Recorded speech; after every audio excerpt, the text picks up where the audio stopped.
ఆకాశవాణి ప్రాంతీయ వార్తలు చదువుతున్నది జే చెన్నయ్య. తెలంగాణ శాసనసభ సమావేశాలు ఈ నెల 13 నుంచి 2 రోజుల పాటు నిర్వహించాలని ప్రభుత్వం నిర్ణయించింది. శాసనమండలి సమావేశం 14న జరుగుతుంది.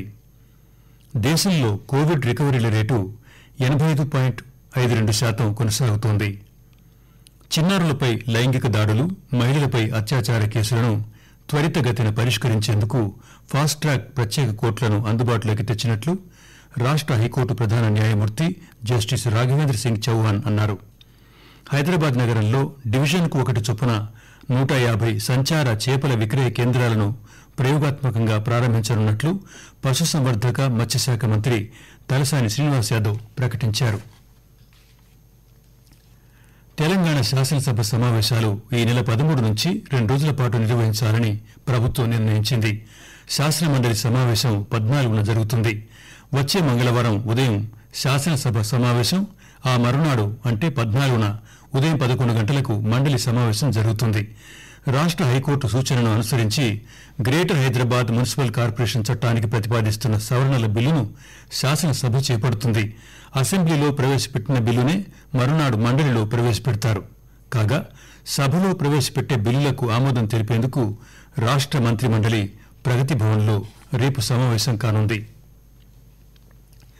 గడిచిన 3 వారాలుగా దేశంలో క్రమక్రమంగా యాక్టివ్ కోవిడ్ కేసులు తగ్గుతున్నాయి. కేంద్ర ఆరోగ్య శాఖ నిరంతర క్రియాశీల పటిష్ట చర్యల వల్ల కరోనా వైరస్ వ్యాధిగ్రస్తుల సంఖ్య 10 లక్షల లోపు కొనసాగుతోంది.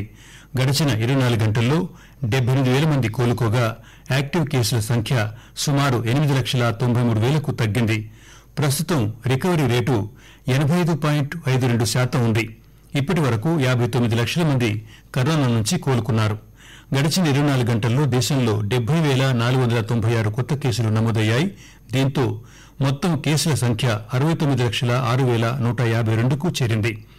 964 మంది చనిపోవడంతో మొత్తం మరణించిన వారి సంఖ్య 1,06,490కి చేరింది. తెలంగాణలో గత 24 గంటల్లో 1,891 కరోనా పాజిటివ్ కేసులు నమోదయ్యాయి. మొత్తం కేసుల సంఖ్య 2,08,535కు పెరిగింది. నిన్న 1,878 మంది కోలుకున్నారు. నిన్న మరో 7 చనిపోవడంతో మొత్తం మృతుల సంఖ్య 1,208కి చేరిందని వైద్య ఆరోగ్య శాఖ ఈ ఉదయం విడుదల చేసిన బులెటిన్లో తెలిపింది.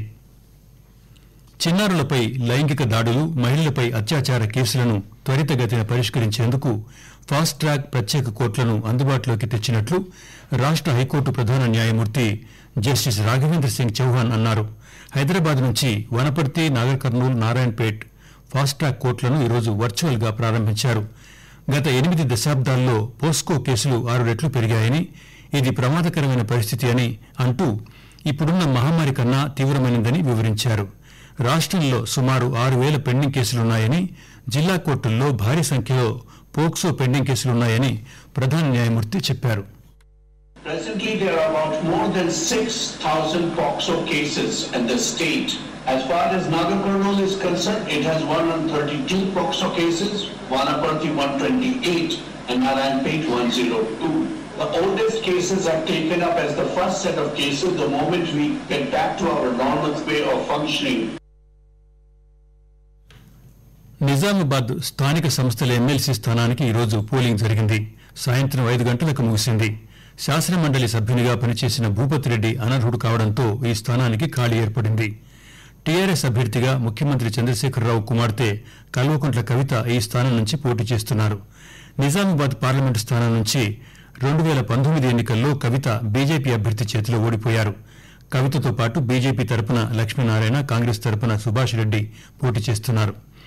ఏప్రిల్ 4న జరగవలసిన ఈ ఎన్నిక కోవిడ్-19 కారణంగా వాయిదా పడింది. ఈ నెల 12న ఓట్ల లెక్కింపు జరుగుతుంది. నారాయణపేట జిల్లాలో కరోనా నివారణకు పటిష్టమైన చర్యలు తీసుకుంటున్నట్లు జిల్లా కలెక్టర్ హరిచందన వెల్లడించారు. కలెక్టర్ కార్యాలయంలో ఆకాశవాణితో మాట్లాడుతూ కరోనా కట్టడికి చేపడుతున్న చర్యల గురించి వివరించారు. కరోనా నియంత్రణ కోసం మా సెల్ఫ్ హెల్ప్ గ్రూప్స్ చాలా ఎఫర్ట్స్ చేసి ఫస్ట్ నుంచి కూడా ఆయుర్వేదిక్ మాస్క్స్ తయారు చేస్తున్నారు. Strict border controls, high sanitation standards practice చేసి మేము కోవిడ్ ని కంట్రోల్ చేసే ఎఫర్ట్స్ పెడుతున్నాము. జిల్లాలో చాలా ఐఏసీ క్యాంపెయిన్స్, మొబైల్ వ్యాన్స్ లో ఇన్ఫర్మేషన్ డిసెమినేట్ చేస్తున్నాము. అందరికీ స్ట్రిక్ట్ కంట్రోల్ పెడుతున్నాము, క్రౌడెడ్ ప్లేసెస్ అవాయిడ్ చేయమని. ఆకాశవాణి ప్రాంతీయ వార్తలు వింటున్నారు.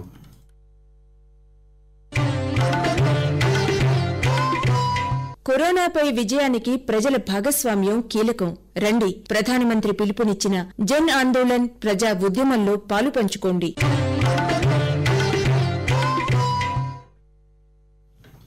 హైదరాబాద్ నగరంలో డివిజన్కు 1 చొప్పున 150 సంచార చేపల విక్రయ కేంద్రాలను ప్రయోగాత్మకంగా ప్రారంభించనున్నట్లు పశుసంవర్ధక మత్స్యశాఖ మంత్రి తలసాని శ్రీనివాస్ యాదవ్ ప్రకటించారు.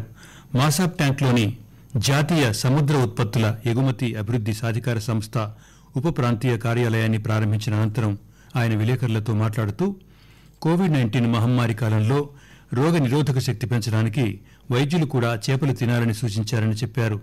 ఈ విధంగా పెరుగుతున్న డిమాండ్ను దృష్టిలో ఉంచుకుని సంచార చేపల విక్రయ కేంద్రాలను ప్రారంభించాలని ప్రభుత్వం నిర్ణయించినట్లు శ్రీనివాస్ యాదవ్ తెలిపారు. వైద్యులు, పోలీసులు, రెవెన్యూ, మున్సిపల్ సిబ్బంది సమష్టి కృషితో కరోనా వ్యాధిని అరికట్టగలిగే విధంగా చర్యలు చేపట్టినట్లు సిద్దిపేట మున్సిపల్ కమిషనర్ శ్రీనివాసరెడ్డి ఆకాశవాణికి తెలిపారు. సిద్దిపేట మున్సిపల్ కమిషనర్, సిద్దిపేట పురపాలక సంఘం ప్రజలకు సౌకర్యార్థం కూడా శానిటైజేషన్ సోడియం హైపోక్లోరైడ్ ద్రావణాన్ని విస్తృతంగా ఇల్లు పరిసరాల్లో శానిటైజేషన్ చేశాము. అదేవిధంగా వీధుల్లో కూడా స్ప్రే అనేది చేయించడం జరిగింది. భయానికి గురి కాకుండా డాక్టర్లు చెప్పినటువంటి సలహాలు, సూచనలు పాటించి ఈ కరోనాని అధిగమించే ప్రయత్నం ప్రజలందరూ చేయాలని కోరుతూ రాగల 48 గంటల్లో ఉత్తర తెలంగాణలోని నల్గొండ, సూర్యాపేట, మహబూబాబాద్, ఖమ్మం, భద్రాద్రి కొత్తగూడెం జిల్లాల్లో అక్కడక్కడా భారీ వర్షం కురిసే అవకాశం ఉందని వాతావరణ శాఖ ఈ రోజు తెలిపింది. ఈ నెల 11 నుంచి 3 రోజుల పాటు తెలంగాణలో అక్కడక్కడా భారీ వర్షం కురియవచ్చునని తెలిపింది. వచ్చే 5 రోజుల పాటు తెలంగాణలోని కొన్ని చోట్ల ఉరుములు, మెరుపులతో వర్షం పడవచ్చునని పేర్కొంది. రంగారెడ్డి జిల్లాలో కోవిడ్పై చైతన్యం కలిగించడానికి సమగ్ర కార్యాచరణ అమలు చేస్తున్నామని జిల్లా వైద్య ఆరోగ్య శాఖ అధికారి డాక్టర్ స్వరాజ్యలక్ష్మి ఆకాశవాణికి చెప్పారు. నేను doctor Swarajyalakshmi, district medical and health officer. ప్రస్తుతం ఉన్న పరిస్థితులు ఏంటంటే కొత్త వరకు కేసులు తగ్గినట్టు అనిపిస్తున్నా కూడా మన జాగ్రత్తలో మనం ఉండాలి. ఖచ్చితంగా మనం ఈ సామాజిక దూరాన్ని అనేది పాటించాలి. మాస్కులు లేకుండా బయటికి వెళ్ళకూడదు. అలాగే వీలైనప్పుడు చేతులు కడుక్కోవటం, ఈ శానిటైజర్స్ వాడటం, ఇవన్నీ కూడా మనము తప్పనిసరిగా పాటించాలి.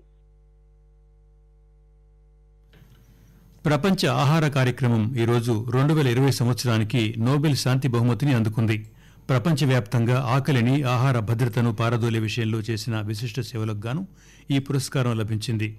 నోబెల్ కమిటీ అధ్యక్షులు బేరిట్ రీస్ అండర్సన్ ఓస్లోలో అవార్డు ప్రకటించినట్లు మా విలేకరి తెలియజేస్తున్నారు. వరంగల్ అర్బన్ జిల్లాలో కరోనా నివారణకు ప్రజలను చైతన్యపరచడం వల్ల కోవిడ్ కేసుల సంఖ్య గణనీయంగా తగ్గిందని జిల్లా పరిషత్ చైర్మన్ డాక్టర్ మారేపల్లి సుధీర్ కుమార్ ఆకాశవాణి విలేకరి పివి మదన్మోహన్ కు తెలిపారు. నా పేరు డాక్టర్ మారపల్లి సుధీర్ కుమార్. వరంగల్ అర్బన్ జిల్లా ప్రజా పరిషత్ యొక్క చైర్పర్సన్ గా ఉన్నాను. ప్రజలకు ఈ ఆరోగ్యం పైన అవగాహన కల్పించడం వల్ల, కోవిడ్ నిబంధనలు పాటించేలాగా చేయడం వలన ఇవాళ గణనీయంగా కోవిడ్-19 యొక్క కేసులు తగ్గించడం జరిగింది. సమాజంలో అన్ని ఉద్యోగాలతో పోలిస్తే పోలీస్ శాఖకు ప్రత్యేక గౌరవం ఉంటుందని ఆదిలాబాద్ జిల్లా కలెక్టర్ సిక్తా పట్నాయక్ అన్నారు.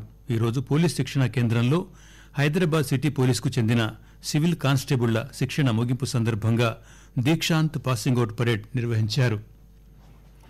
జిల్లా ఎస్పీ విష్ణు ఎస్ వారియర్ మాట్లాడుతూ ప్రతి కానిస్టేబుల్లో నాయకత్వ లక్షణాలు పెంపొందే విధంగా ప్రత్యేక శిక్షణ ఇచ్చినట్లు తెలిపారు. ప్రాంతీయ వార్తలు ముగించే ముందు విశేషాలు మరొకసారి. తెలంగాణ శాసనసభ సమావేశాలు ఈ నెల 13 నుంచి 2 రోజుల పాటు నిర్వహించాలని ప్రభుత్వం నిర్ణయించింది. శాసనమండలి సమావేశం 14న జరుగుతుంది. దేశంలో కోవిడ్ రికవరీల రేటు 85.52% కొనసాగుతోంది. చిన్నారులపై లైంగిక దాడులు, మహిళలపై అత్యాచార కేసులను త్వరితగతిన పరిష్కరించేందుకు ఫాస్ట్ ట్రాక్ ప్రత్యేక కోర్టులను అందుబాటులోకి తెచ్చినట్లు రాష్ట్ర హైకోర్టు ప్రధాన న్యాయమూర్తి జస్టిస్ రాఘవేంద్ర సింగ్ చౌహాన్ అన్నారు. హైదరాబాద్ నగరంలో డివిజన్కు 1 చొప్పున 150 సంచార చేపల విక్రయ కేంద్రాలను ప్రయోగాత్మకంగా ప్రారంభించనున్నట్లు పశుసంవర్ధక మత్స్యశాఖ మంత్రి తలసాని శ్రీనివాస్ యాదవ్ ప్రకటించారు. ఆకాశవాణి ప్రాంతీయ వార్తలు సమాప్తం.